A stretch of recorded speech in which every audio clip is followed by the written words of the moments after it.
We are extremely pleased that you are here.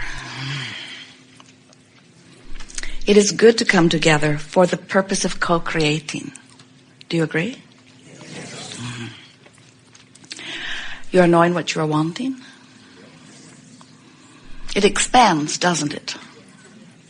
You like that? So since your desire constantly expands because of what you are living, that means there must always be a new idea that has not yet come to fruition. Is that right? And is that all right with you? Well, you should write that down. So many of our physical friends are in a position where their life has clarified for them that they want something beyond where they are. It may be an improvement in their physical condition. It may be an improved relationship or a missing relationship filled with a present relationship. It may be that they want material things that are more to their advantage, more money, nicer living conditions. It may be that they are wanting a greater sense of fulfillment, a clear idea of who they are and why they are here. But in every case, as your physical life causes you to clarify that you want something beyond where you are, there is always this gap between your realization that you are reaching for something and the actual receiving or obtaining of it.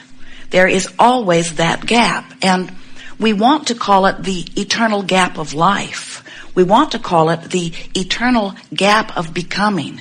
We want to call it the natural consequence where a genius, source energy creator, that's you, came forth from non-physical into a physical body with the precise intention of letting the contrast that surrounds you be the basis from which you would come to constant new conclusions of what would make life better for you.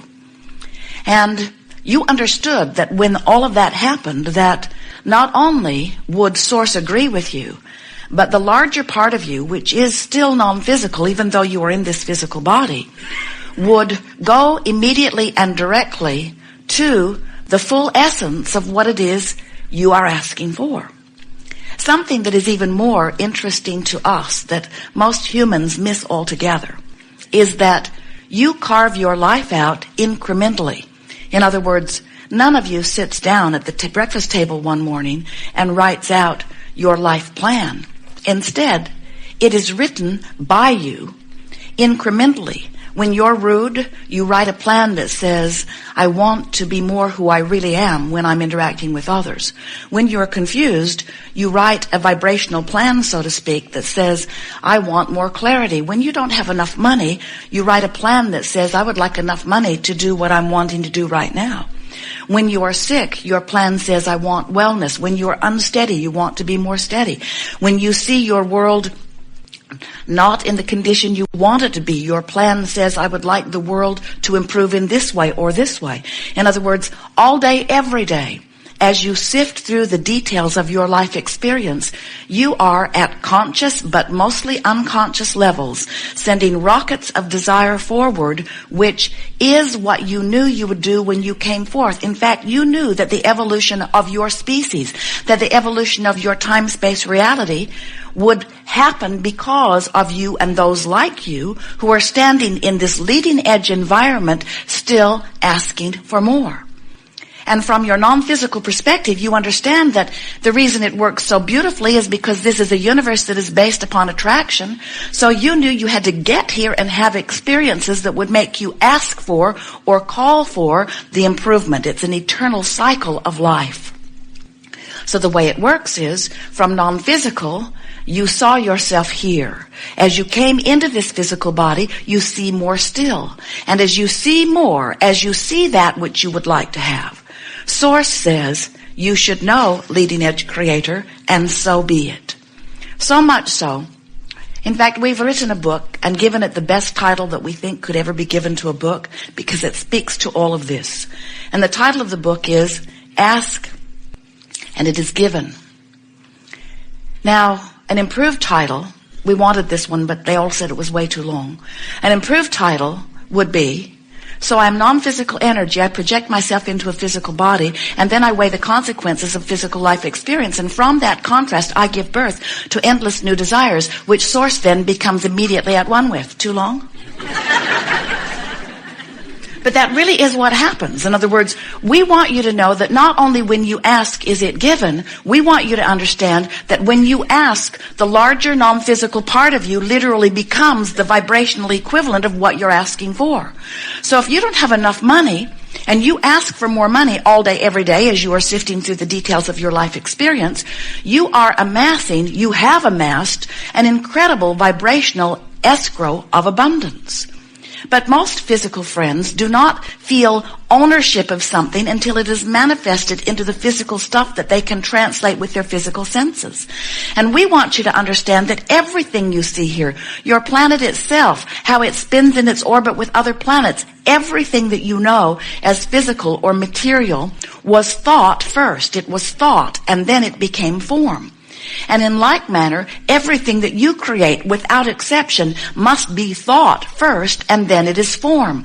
And so that's where we come in. You, in your form, live it and want it, and as you give thought to it, it is only thought, and then we give our thought to it, and now it is really thought, and now we stand in the thought of that which you are asking for, and we give our undivided attention to it, calling you forth to it. And when the whole of you catches up with the rest of you, that which was your thought becomes form, and you receive manifestation. How about that? So that's why we call this gathering the art of allowing. That's what that allowing part is. I find some way in my physical body to allow myself to become vibrationally up to speed with what I have formerly only thought about. You following? So step one says ask, and you can't help but do that. You're out here banging around in the physical. All kinds of things are happening, and so you're asking. Step two says source will answer. And that's where source doesn't just answer, source becomes what you are asking for. When you're sick, the non-physical part of you becomes weller than you were before you were sick. Because your exaggerated sickness has caused you to ask for the specifics of wellness in a way you have not done before. When you are confused about something that you have no knowledge about, and you want knowledge about it, the non-physical part of you becomes knowledgeable about that thing that you don't know anything about.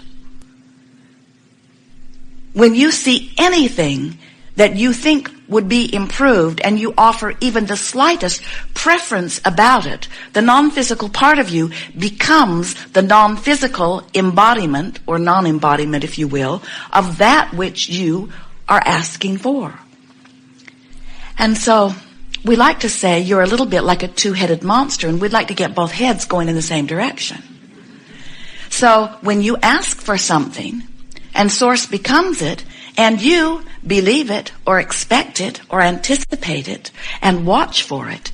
Now you're moving in the same direction as that which is your source, and you feel the alignment of that. It feels like joy, it feels like passion, it feels like fulfillment, it feels good to you. But when you ask for something and the non-physical part of you becomes it, and you keep beating the drum trying to justify why you want it, you see, I need this extra money because life has been so hard for me, you say. And so here is source energy over here tending to all of the money that you've been asking for that has been given to you, and you're over here beating the drum of justification or rationalization, trying to ply the universe with enough neediness that it will yield to you. And we say, you're not talking to your mother anymore. Sort of the way she trained you. You said, I want to have that. And she said, well, everyone wants things that they can't have. And you say, well, but I really want it. And she said, well, there are a lot of things I really want that I don't have. And then you say, but I need it. I need it. And without it, I will die. And she says, well, all right then. Now, it wasn't exactly that way all of the time, but that's the general theme that goes on. And so what happens to so many of our physical friends is you have come to the place of believing that if you plead a needy enough case, if you talk long enough and hard enough about what's going wrong in your experience, that then somebody will give up the goods. And we want you to understand that you're working against universal forces. Because vibrationally speaking, the vibration of what you've given birth to is one frequency, and your need is an entirely different frequency. In other words, you can't set your radio on 6:30 a.m. and hear what's being broadcast on 98 FM. In other words, they're different frequencies. The frequencies have to line up. So when your life has caused you to ask, and Source is riding the rocket, tending to the vibrational abundance of well-being that is your inheritance, your legacy, your creation, when that is the vibration that part of you is offering, and you're over here beating the drum of need, your frequencies are out of alignment, and you're not letting in what you want, and the emotion that you feel lets you know it.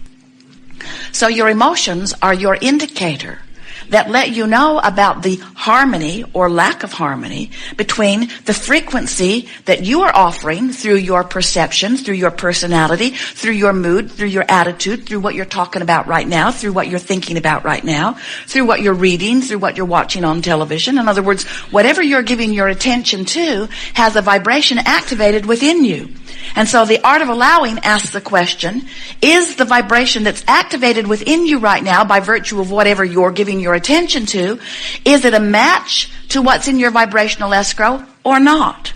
If it's a match, there's alignment and manifestation is happening. If there's not a match, there's not alignment and manifestation can't happen. And that's why so many people that you know, maybe even you, have been asking for things for a long, long time, and they haven't come, which gives you the misimpression that it takes a long time to create big things. We say, it doesn't take any more time to create a castle than a button. It takes no more time to create big things than little things. But both require the same thing, a desire for it and an expectation of it, a belief. When your desire and belief are in the same place, it is done.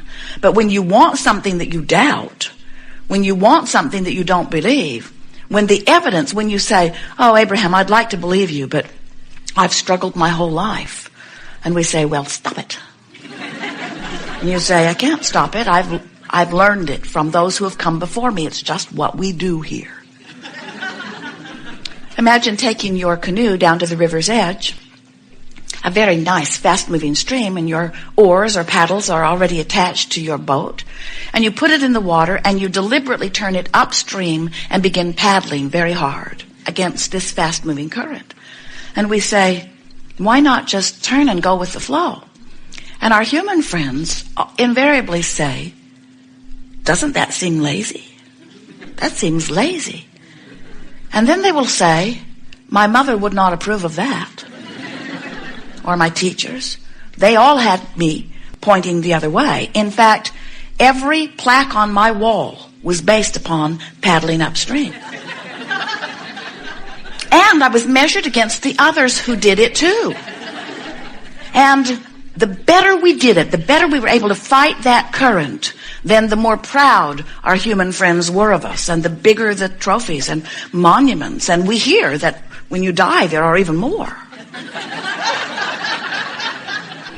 And we want you to know something. In fact, it's worth writing this down. Nothing that you want is upstream. Nothing that you want is upstream. And the reason we know that is because we've seen the cycle of life. We know that Source extended itself here into that which is you. And we know that you are asking, as a result of your leading edge experience, just like you knew you would, for more. And we know that Source is becoming that more that you are asking for and is calling you to it. And so we know the source of the stream. And we know that when you turn and go with the stream, you feel ever so good. That's what positive emotion is. Varying degrees of it, but it's what positive emotion is. And we also know that when you buck that current, it can beat up on you pretty good. And that's what negative emotion is. We want you to understand that there is only one stream that you might be going with or against, but there is only one stream. And when you learn from those around you to go against the stream, then you want to pronounce that there are evil streams, that there are streams of sickness or streams of badness or streams of poverty. We say, no, just one stream. You're just not going with it.